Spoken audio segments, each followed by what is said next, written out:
Hello friends, welcome to my channel truth to share market. सो discuss कर लेते हैं ऑप्शन स्ट्रेटजी फॉर 18 मार्च 2024, यानी 18 मार्च से 20th एंड 21st एक्सपायरी के लिए हैं स्ट्रेटजीज। अब स्ट्रेटजीज वीडियो देखने से पहले ही क्लियर कर देता हूँ कि आपका मार्जिन जो रिक्वायर्ड होगा दैट इज़ अराउंड 40,000 एंड आपको जो बेनिफिट हो सकता है वो 6,000 रुपये हो सकता है एंड आपका जो लॉस हो सकता है वो 1,200 से 1,500 रुपये हो सकता है। यानी या तो हमारा 3% के अराउंड लॉस हो सकता है या फिर हम ऑलमोस्ट अपना 40,000 का अगर देखें तो 12% के अराउंड हम बेनिफिट कमा सकते हैं इन नेक्स्ट 3 डेज। ठीक है, तो इस टाइप की कुछ स्ट्रेटजीज मैंने बिल्ड की हैं। 2 स्ट्रेटजीज हैं, एक ऑप्शन सेलिंग की है, उसमें भी 40,000 ही मार्जिन रिक्वायर्ड है एंड एक ऑप्शन बाइंग की है।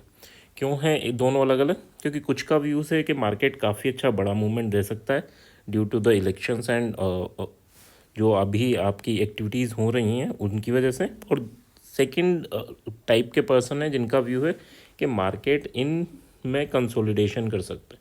ठीक है, तो जिनका व्यू है कंसोलिडेशन कर सकता है उनके लिए ऑप्शन स्ट्रेटजी जो सेलिंग वाली है दैट इज़ इंपॉर्टेंट, और जिनका व्यू है कि मार्केट एक मूवमेंट दे सकता है, मूवमेंट देने का मतलब 2-3% मूवमेंट दे सकता है, तो उनके लिए ऑप्शन बाइंग की स्ट्रेटजी इंपॉर्टेंट रहेगी। चलो अब डिस्कस कर लेते हैं। First of all this video is only for education purpose. यहाँ मेरा Telegram link and WhatsApp number given है, सो प्लीज़ ज्वाइन कर लें। एजुकेशन पर्पस का मतलब है कि जो भी स्ट्रेटजी हम डिस्कस करेंगे उनको आप पेपर ट्रेड करें, ना कि रियल मार्केट में। रियल मार्केट में करना है तो फिर आप अपने रिस्क और रिवॉर्ड सब चीज़ें समझ लें, अपने फाइनेंशियल एडवाइज़र से एडवाइस लें। फर्स्ट स्ट्रेटजी की बात करते हैं which is we build in bank Nifty. Bank Nifty में क्यों कर रहे हैं? क्योंकि इसकी वेंसडे में एक्सपायरी और चांसेस कम है कि हाँ यहाँ पर आपको मूवमेंट दिखे। ठीक है, अब चांसेस कम है मतलब नहीं होगा, होगा तो लॉस फिक्स रहेगा। ठीक है, वो और लॉस कितना रहेगा? जितना आप ये 3-4 दिन में शायद ट्रेडिंग चार्जेस दे देते हैं। ठीक है, तो क्लियर है। एक छोटी सी रेंज है जिसमें अगर ऑप्शन सेलिंग की स्ट्रेटजी बिल्ड करेंगे हम तो उसमें हमारा बेनिफिट होगा। अब ये छोटी सी रेंज भी ऐसा कुछ नहीं है, ये होगी 700-800 पॉइंट की, और अगर उसकी रेंज में क्लोज नहीं होता मार्केट और इधर उधर जाता है तो फिर आपका लॉसेस स्टार्ट होंगे, और लॉसेस कितने हो सकते हैं? मैक्सिमम 1,500 के अराउंड। और बेनिफिट कितना हो सकता है? अगर जहाँ मार्केट है वहीं क्लोज हो जाता है तो 6,100 के अराउंड आपका बेनिफिट हो सकता है। अब चलो डिस्कस कर लेते हैं स्ट्रेटजी क्या है। स्ट्रेटजी की मैं बात करूं तो स्ट्रेटजी देखो क्या कर रहे हैं हम ATM को सेल कर रहे हैं, यानी 46,600 पे मार्केट क्लोज हुआ है तो 46,600 को सेल कर रहे हैं, दोनों CP दोनों को। This is called iron fly method. ठीक है, तो यहाँ 46,600 को CP को दोनों को सेल करेंगे एक एक लोट, और साथ में आप 47,100 यानी 500 पॉइंट डिस्टेंस पे आगे C को बाय करेंगे और 500 पॉइंट नीचे यानी 46,100 P को बाय करेंगे। जब ये बाय और सेल कर देंगे तो आपको मार्जिन कितना रिक्वायर्ड है? तो ऑलमोस्ट 40,000 का हमें मार्जिन रिक्वायर्ड है। हो सकता है 1,000 रुपये कम ज़्यादा अलग अलग ब्रोकर में दिखाए, बट यहाँ मैक्सिमम लॉस आपका कितना हो सकता है? तो 1,576 का मैक्सिमम लॉस हो सकता है, और ऑलमोस्ट 6,000 रुपये का आपका मैक्सिमम बेनिफिट हो सकता है। यानी जो रिटर्न हमें मिलेगा 15% का रिटर्न मिल सकता है इन 3 डेज, और लॉस मैक्सिमम कितना हो सकता है? 4% का।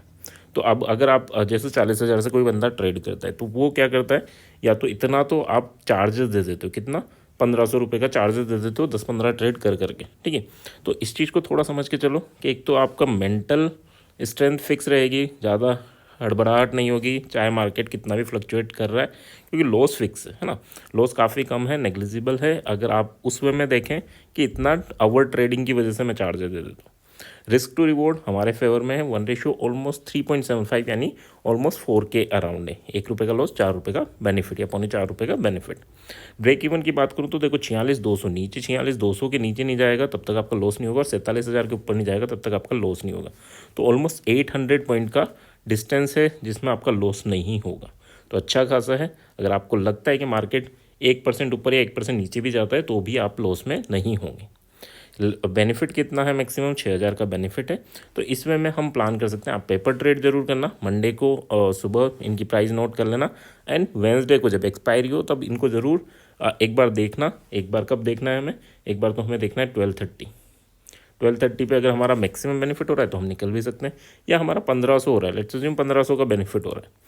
ठीक है, एक दिन बाद ही 1,500 का बेनिफिट हो रहा है तो हम क्या करेंगे? एक लोट से निकल सकते हैं, सो दैट अब अगर कुछ भी मार्केट में होता है तो हमारा मान लो 2 लोट मैंने सेल किए तो 1 लोट से निकल जाऊंगा तो क्या होगा? मैक्सिमम में कॉस्ट टू कॉस्ट रहूँगा, या फिर अच्छे खासा बेनिफिट मिलूँगा। तो इस वे में हम प्लान कर सकते हैं for iron fly. Bank Nifty की बात करूँ, निफ्टी में थोड़ा मुझे लग रहा है कि मूवमेंट अगर आया, निफ्टी बैंक निफ्टी में आया तो निफ्टी में ज़्यादा मूवमेंट होगा as compare to bank Nifty. क्यों लग रहा है? क्योंकि थोड़ा आईटी ऑटो सब पिटे हुए हैं, तो या तो पिटाई कंटिन्यू रहे, या फिर अगर यहाँ से बाउंस करेगा तो निफ्टी ज़्यादा बाउंस करेगा as compare to bank Nifty. तो अब यहाँ पे देख लेते हैं, यहाँ पे क्या एक रेंज है 1.5-2% की, उसमें अगर मार्केट रहता है तो नो डाउट आपका लॉस रहेगा। और अगर मार्केट 1-1.5% की रेंज को क्रॉस कर देता है और आगे बढ़ जाता है तो फिर आपका बेनिफिट स्टार्ट होगा। लॉस कितना हो सकता है? ऑलमोस्ट 1300 रुपये का लॉस हो सकता है, और बेनिफिट कितना हो सकता है? तो 6000 रुपये का लॉस हो सकता है। एक का लॉस और 4.5 का बेनिफिट। अब ये देख लेते हैं इसमें करना क्या है। तो इसमें आपको क्या करना है, देखो हम ज़्यादा रिस्क नहीं लेके चलेंगे, हम 1300 रुपये का रिस्क लेके चलेंगे। तो हम आयरन कंडोर बनाएंगे, ना कि आयरन फ्लाई। आयरन फ्लाई बनाऊंगा तो यहाँ पे 6000 का लॉस हो जाएगा, यहाँ शायद हो सकता है 12-13 हज़ार रुपये का बेनिफिट हो जाए, बट इतना लॉस नहीं लेना हमें, ठीक है। तो हम केवल 1300 के लॉस की बात करेंगे, जितना हमारा डीमेट चार्जेस, अगर आप 3 दिन का चार्जेस, 4 दिन का चार्जेस देखोगे, मंडे ट्यूसडे वेडनेसडे थर्सडे, तो 4 दिन में इतना चार्जेस आप मिनिमम दे देते हो, ठीक है। बट यहाँ पे क्या है, आपने एक बार चार्ज दिया और उसके बाद आपको आपकी हेडेक बच गई, ठीक है। या तो आप अच्छा बेनिफिट कमाओ या फिर छोटे से लॉस में निकल जाओ, ठीक है। और वो लॉस भी उतना है जितना आपके चार्जेस होंगे। यहाँ पर क्या करना है हमें कि मार्केट के हिसाब से देखें तो हम 450, 22,450 इसका सी बाय करेंगे और 21,650 का पी बाय करेंगे। ये क्या है, 1.5% की डिस्टेंस पे हम कुछ चीज़ों को बाय कर रहे हैं। अब 4 दिन में 1.5% बड़ी चीज़ नहीं होती, कभी कभी एक दिन में ही 1.5-2% के मूवमेंट हो जाते हैं, ठीक है। तो 4 दिन में 1.5% के मूवमेंट इतनी बड़ी चीज़ नहीं है ना। 4 दिन में 1.5% का एक दिन में हुआ और दूसरे दिन एक दिन में 1.5% का हुआ, तो 3% मूवमेंट होते ही आपके 600-700 पॉइंट का मूवमेंट कैप्चर हो जाता है ना। तो अब यहाँ बात करूँ कि इसको तो हमने बाय कर लिया, बट हम लॉस मिनिमाइज़ करने के लिए क्या करेंगे, इससे 150 पॉइंट यानी 22,600 का सी हम सेल भी करेंगे, और साथ में 21,500 का पी भी हम सेल करेंगे। क्यों कर रहे हैं ये 150 पॉइंट दूँ? ताकि हमारा लॉस मिनिमाइज़ हो जाए, 1300 रुपये का लॉस आ जाए, और अगर बेनिफिट देने पे आए तो हम 6000 के बेनिफिट पे निकलें। तो काफ़ी अच्छा बेनिफिट आपको मिल सकता है, एंड काफ़ी छोटे से रिस्क के साथ, ठीक है। रिस्क कितना है? 1:4.5, एंड रिवॉर्ड कितना है? तो 4.5 रुपये का रिवॉर्ड है 1 रुपये के रिस्क पे।